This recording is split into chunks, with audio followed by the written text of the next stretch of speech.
আসসালামু আলাইকুম রহমতুল্লাহ। হ্যালো দেখো পক্ষ থেকে সাত বাগানে সবাইকে স্বাগতম। বন্ধুরা সবাই কেমন আছেন? আশা করি সবাই ভালো আছেন, আমিও ভালো আছি বন্ধুরা। তো বন্ধুরা চলে আসলাম ছাদে এখন দুপুরবেলা। তো হাঁস মুরগিদেরকে খাবার দিলাম প্রতিদিনের মতো। দুপুরে ওদের খাবার দিতে হয়, তো ওদেরকে অলরেডি 3 বেলা খাবার দেওয়া হয়। এটা ছাদের প্রথম অংশ। দেখেন হাঁসটা অলরেডি মাথা ঝুলাচ্ছে বা মিউজিক ড্যান্স করছে, যাই বলেন না কেন তার আমাকে স্বাগত জানাচ্ছে। তো ওদেরকে খাবার দিয়ে ভিডিও করছি অলরেডি। দেখেন অলরেডি টার্কি মুরগিগুলো খাওয়া দাওয়া শেষ করে নিয়েছে। আর দেখেন কত খাবার ফালায় রাখে। ওদেরকে প্রচুর খাবার দেওয়া হয়, বুঝতেই পারছেন। আর দেখেন কত সুন্দরভাবে গাছ লাগিয়েছি ছাদে। এই যে এই বেড়া কিনে আরএফএলের বেড়া কিনে এনে দিতে বাধ্য হয়েছি, কারণ টার্কি মুরগি অন্যান্য মুরগি এসে এই গাছগুলো খেয়ে ফেলে, নষ্ট খেয়ে ফেলায়। তার কারণে 4 বছর ধরে কাঁঠাল গাছটা লাগাইছি, এখনও ফলন আসেনি। বিধায় এবার এটাকে যত্ন করতেছি, দেখি আগামী বছর ফলন আসে কিনা। যদি আসে অবশ্যই আপনাদেরকে দেখাবো, আমাদের ইউটিউব চ্যানেলে যারা দর্শক আছে তা দেখতে পারবেন।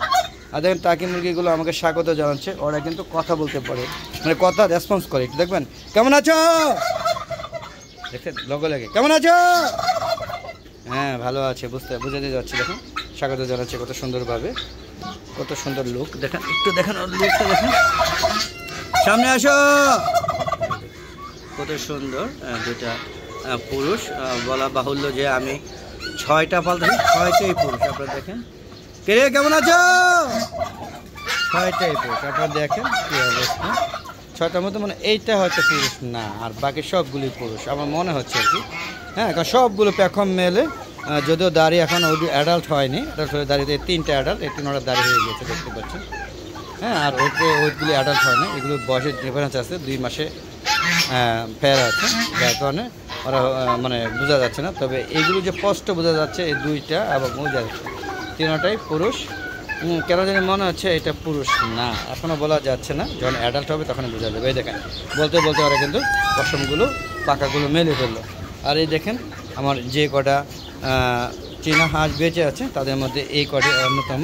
54টার মধ্যে এই কটা আছে। দোয়া করবেন এরা জন্য বেঁচে থাকে এবং ডিম পাড়ে। যদিও ডিম পাড়া বন্ধ করে দিয়েছে বন্ধুরা, দেখতেই পাচ্ছেন চীনা হাঁসগুলো। খাবার টেবিলে দেখেন, এই দেখেন খাবার খাচ্ছে, এখনও খাবার প্রচুর রয়ে গিয়েছে। দেখেন ওরা খাবার খুব কম খায়, আরও কমাই দিতে হবে। খাবারের রুচি মানে কমে গিয়েছে। শীত চলে আসতেছে, ওদেরকে ভিটামিন দিব, ভিটামিন দিব, অনেক কিছু দিব। দেখেন কী খাবারটা খেপছে, দেখেন কত সুন্দর লুক, এক্সিলেন্ট একটা লুক। টার্কি মুরগি কখনো পালি নাই তো। দেখেন কত সুন্দর দাড়ি মুছ নিয়ে কী একটা ভাব। দেখেন দেখেন দেখেন কী অবস্থা। দেখেন এই হচ্ছে টার্কি মুরগি বৈশিষ্ট্য। যদিও এই বছর আমার প্রথম অ্যাডাল্ট হয়েছে। দেখেন এই দেখেন এই পেখম মেনেছে, তার মানে এটাও পুরুষ, সব পুরুষ, সব পুরুষ। একটা হয়তো আবার সন্দেহ আছে যে ওইটা হবে হয়তো মুরগি হতে পারে, আর বাকি সব পুরুষ। দেখেন কত সুন্দরভাবে পেখম মেলে ঘুরছে খাওয়া দাওয়া শেষ করে। চীনা হাঁসগুলো দেখালাম আপনাদের, রাজহাঁস না দেখালে হয়তো বা আপনাদের একটু অপূর্ণ থেকে যাবে। তো চলুন আমরা রাজহাঁস দেখাচ্ছি। এটা আসলে ডিম পাড়ে, আর এটা টাওয়ারে একটা জায়গা। এটা অন্তত মানে সংরক্ষিত এলাকা, এখানে আসলে ওইভাবে ওদের না রাখে ভালো, তাও ঢুকে যায়, কিছু করার নাই। এরপরে আমাকে পরিষ্কারও করতে হয়। এই যে দেখেন একদম ময়লা ছিল, পরিষ্কার করে দিয়েছি। দেখেন এই দেখেন মুরগি নাই, দেখেন মুরগি ডিম পাড়তে গেছিলো। দেখেন যদিও ডিম পাড়তে যায় না বন্ধুরা, এই ডিম খেতে গিয়েছিল। দেখেন ডিম এই যে খেয়ে এই জায়গাটা ভিজিয়ে ফেলেছে। দেখেন এই ভিজিয়ে ফেলেছে। তো এই হচ্ছে অবস্থা, বুঝতে পেরেছেন। দেখেন রাজহাঁসগুলো এখানে আছে 5টা, আরেকটা হয়তো বাইরে আছে, টোটাল 6টা। একটা বাইরে আছে। এই যে 12টা ছিল, জোর কমে গিয়েছে। 6টা অলরেডি আল্লাপাক নিয়ে গিয়েছে, অসুস্থ হয়েছে, ভাইরাসের কারণে মারা গিয়েছে। যদিও ভ্যাকসিন দেওয়া ছিল, তারপরও অ্যাটাক করে বসতে আমি বুঝলাম না কী কারণে। এটা আল্লাপাক ভালো জানে। তো বন্ধুরা এই যে আরেকটা, এই হলো টোটাল 6টা। তো আমরা একটু ভিতরে যাব, দেখি এখানে কবুতরগুলোকে খাবার দিয়েছি, কি অবস্থা দেখি ওরা খাওয়া দাওয়া করছে কিনা। দেখেন কবুতরগুলো অলরেডি খাওয়া শুরু করছে, কত সুন্দর লুক। দেখেন এক্সেলেন্ট একটা লুক বন্ধুরা। দেখেন খাচ্ছে নির্দিদা। দেখেন এখানে ছোট বেবিও নেমে গিয়েছে। দেখেন একদম ছোট বাচ্চা। এই বাচ্চাগুলো তো নেমে যায়, তখন এই বাচ্চাগুলো আর বাঁচে না, মারা যায়। দেখেন যে ছোট একটা বাচ্চা, ওখান থেকে লাফ দিয়ে নেমে যায়। নেমে যাওয়ার পরে তাদের খুব চিনে না, বা ও যেতে পারে না, খুব চিনে ঠিকই কিন্তু যেতে পারে না, বাবা মা তার নিতে পারে না, এই জন্য মারা যায়। এখানে অনেক কবুতর মারা গিয়েছে এবং আরও মৃত্যুর পথ গুনছে। দেখতে পাচ্ছেন প্রত্যেকটা বাচ্চা কবুতর, এগুলো সব বাচ্চা কবুতর। হ্যাঁ, দেখতে পাচ্ছেন এই দেখেন বাচ্চা কবুতর। এগুলো এখন কবুতরের মুখে ঘা হয় এবং অলরেডি মারা যায়। দেখেন কত ছোট বেবি চলে আসছে, আপনাদের দেখাইতে পারছি কিনা, একদম ছোট। ওই দেখেন, ওই যে দেখেন ছোট বেবিটা, মাঝখানে গেলে হচ্ছে কবুতর দৌড় দিবে, তাই যেতে পারলাম না।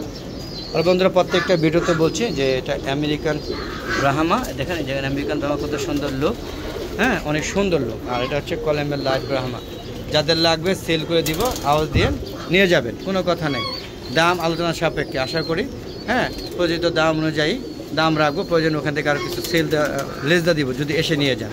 তো বন্ধুরা এই হচ্ছে আমার মিশরি ফার্মে, যদিও অরিজিনাল বলে দিয়েছিল, কিন্তু আমার মনে হচ্ছে এটা অরিজিনাল বিট না। আর অরিজিনাল বিট হইলো এটা জাত অন্যরকম। তারপরে আল্লাহর মতে ডিম পারবে, শীত চলে আসলে আশা করি মধ্যে শীতের মধ্যে এরা ডিম পারবে ইনশাআল্লাহ। তো বন্ধুরা চলুন আমরা বের হয়ে যাচ্ছি, আপনাদের দেখালাম এই যে কবুতরগুলো খাবারের দৃশ্য এবং দুপুরবেলা খাবারের চিত্র। ওই দেখেন এগুলো হচ্ছে অরিজিনাল মিশরি ফার্ম, ওই যে ওখানে যে কটা আছে একদম অরিজিনাল, কোনো ভেজাল নেই। তো বন্ধুরা এই হচ্ছে আমার কবুতরের চিন, দেখতে পাচ্ছেন প্রত্যেকটা খুবই কবুতরের বাচ্চা আছে, বেবি আছে, কিন্তু বেবিগুলো মারা যাচ্ছে। মারা যাওয়ার কারণে হ্যাঁ অসুস্থ হয়, মুখে ঘা হয়, তারপরে মারা যায়। আর নিচে নেমে গেলে মশা অ্যাটাক করে এবং প্রচুরভাবে জায়গা জায়গা মরে থাকে। এই হচ্ছে তাদের বৈশিষ্ট্য। তো চলুন বন্ধুরা বেরিয়ে যায়, ওরা খাওয়া দাওয়া করো। দেখতে পাচ্ছেন বের হয়ে যাচ্ছে বন্ধুরা। রাজহাঁসটা এখানে খাওয়া দাওয়া করছে কিনা জানি না। দেখতে পাচ্ছেন এইখানে দেখেন টার্কি মুরগিগুলো এখনও পেখম মেলে আছে, যে পর্যন্ত আমি থাকবো বন্ধুরা। দেখতে পাচ্ছেন কীভাবে দৌড়ে আসতেছে, দেখেন দেখেন দেখেন কীভাবে, হ্যাঁ দেখেন অরিজিনাল, হ্যাঁ সেই লেভেলের বন্ধুরা, সেই লেভেলের। তো বন্ধুরা কেমন লাগছে ভিডিওগুলো অবশ্যই কমেন্ট করে জানাবেন বন্ধুরা।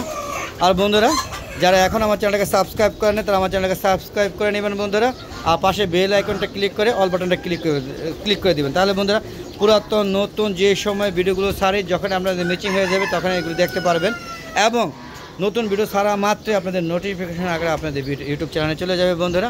আর উপভোগ করতে থাকবেন আমার হালাদা এগো চ্যানেলের এই ছাদ বাগানের কর্মকাণ্ডগুলো। ছাদ বাগান মূলত এই ছাদের ভিডিও, সমস্ত গাছপালা বৃক্ষকে ভালোবাসি এবং আপনাদেরকে ভালোবাসানোর জন্য আমার এই প্রকৃতি সুন্দর একটা গ্রামের রূপ আপনাদের দেখাচ্ছি। এবং এই গ্রামের মাঝখানে আছে সুন্দর একটা হাঁস মুরগি, উন্মুক্ত অবস্থায় লালন পালন করা। তো বন্ধুরা কেমন লাগলো অবশ্যই কমেন্ট করে জানাবেন কিন্তু। আর আমার একটা ফেসবুক পেজ আছে মিজান অ্যাগ্রো বিডি, এই ফেসবুকে ঢুকবেন, পেজটাকে ফলো করবেন, লাইক করবেন, শেয়ার করবেন, আমার সুন্দর সুন্দর মতামত দিয়ে আমাদের সাথে থাকবেন। আর বন্ধুরা এরকম ভিডিও পেতে চাইলে অবশ্যই সুন্দর সুন্দর মতামত তো দিবেনই, পাশে চ্যানেলটাকে সাবস্ক্রাইব করে নেবেন। তো বন্ধুরা আজ আর না, চলে যাব, অনেক হলো। তো যাওয়ার আগে সবার সুস্বাস্থ্যতা কামনা করছি। আরেকটা হচ্ছে প্রতিদিন বিকাল 3টা পরে নতুন নতুন ভিডিওগুলো আপলোড করে থাকি, সেগুলো দেখা আমন্ত্রণ জানিয়ে আজকের মতো বিদায় নিচ্ছি বন্ধুরা। আসসালামু আলাইকুম রহমতুল্লাহি আবরাকাতুহু। বন্ধুরা আবার নতুন কোনো পর্ব নিয়ে নতুন কোনো ভিডিও নিয়ে হাজির হবো। ততক্ষণ হালাদা এগো চ্যানেলের পাশে থাকুন আর এমন সুন্দর সুন্দর ভিডিওগুলো উপভোগ করতে থাকুন। আর বন্ধুরা যাওয়ার আগে কৃতজ্ঞতা প্রকাশ করছি যারা প্রতিদিন আমার ভিডিওগুলো দেখেন, তাদেরকে অসংখ্য ধন্যবাদ এবং কৃতজ্ঞতা জানাচ্ছি দেশি এবং বিদেশি ভাইদের বন্ধুদের। তো বিদায় নিচ্ছি, আবার দেখা হবে, সে পর্যন্ত বিদায়।